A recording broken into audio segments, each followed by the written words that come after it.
Okay, so this is how to build the base of the chair. Something I noticed while watching the video that I just created is under appearance there was another folder I didn't see, and that's leather and cloth. So there's a lot more choices under the fabric. So let's try a blue. Oh, you have to download these. So if there's a little icon like that, you got to download it so they're not normally there. And you can keep it up here and change it. So there's a lot more choices. And so those are fabrics. And if you want leather, there's more leather. This is the green one that I used for the sample. So you can download that one and you can change it. So it's up to you, kind of like the blue one. Okay, so we're going to close that. So now to create the bottom of the chair, you want to draw a sketch on the bottom and start off with the rectangle tool. You've got a couple choices. You could draw it just as general dimensions. We'll see what kind of fits here. If you use the corner to corner rectangle, you can sort of have a little bit more freedom.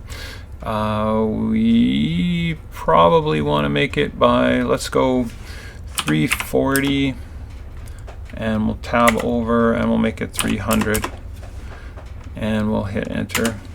So there's our base shape. And so now probably proper technique is to take the origin and dimension it.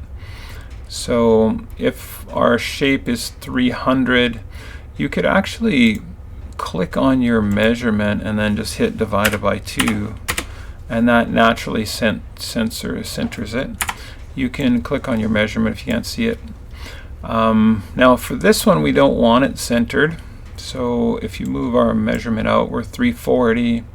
You probably want kind of the same 150. So we go to dimension, we click on our center, we drag it out the side, and we probably want to have 150 for that one.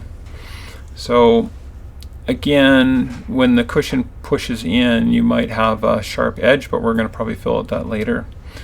So we've got that diagram. If the chair itself is getting in the way, you can turn the cushion off and you can still see an outline of it, which is helpful.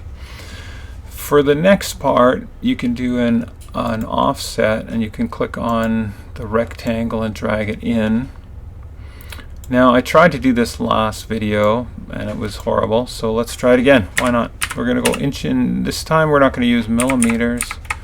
We're going to try to overwrite that, and we're going to go inches. So it actually worked this time, and that's because I have my base units working correctly. So the reason I would use 1.5 inches is because the lumber typically comes in that dimension. So we can hit enter, and it should convert it to millimeters. So that was 38.1 millimeters, which is 1.5 inches. We might want to extend this, but we can do that once we're finished our extrusion. So we're going to click on the shape. Now we want both of those, and then we pull it out.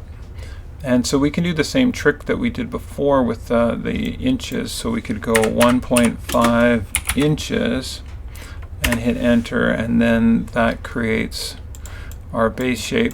We can turn our cushion back on, and then we can sort of make any changes that we want.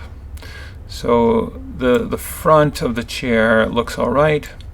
The back of the chair, we have to put a lot of material like wood on there. So to change that is just as simple as clicking on extrude, and you can pull it out as far as you want.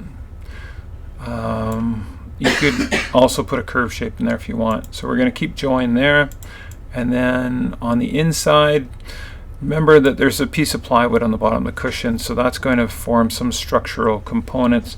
But if you wanted to, you could draw supports on here, but we're just trying to make a fun project, so we're not going to get too much into the details. If you want to put a little meat under there, you can just increase that a little bit too. If that's too much, you can just adjust whatever you want. Okay, So we're going to stop this one. Actually, we'll change the color of that one too, because it's always fun to do that. Now you'll notice that you have this in body, so we're going to hit escape to get out of the orbit tool. We're going to go right click on here. We're going to make this a component. We're going to try doing the right click so it works just with the right click. And we're going to call this Ger base. Hit enter. And we're going to change this to a wood color, so we can do a right click and go to appearance. So we're kind of in leather, so we don't want that. So we want wood.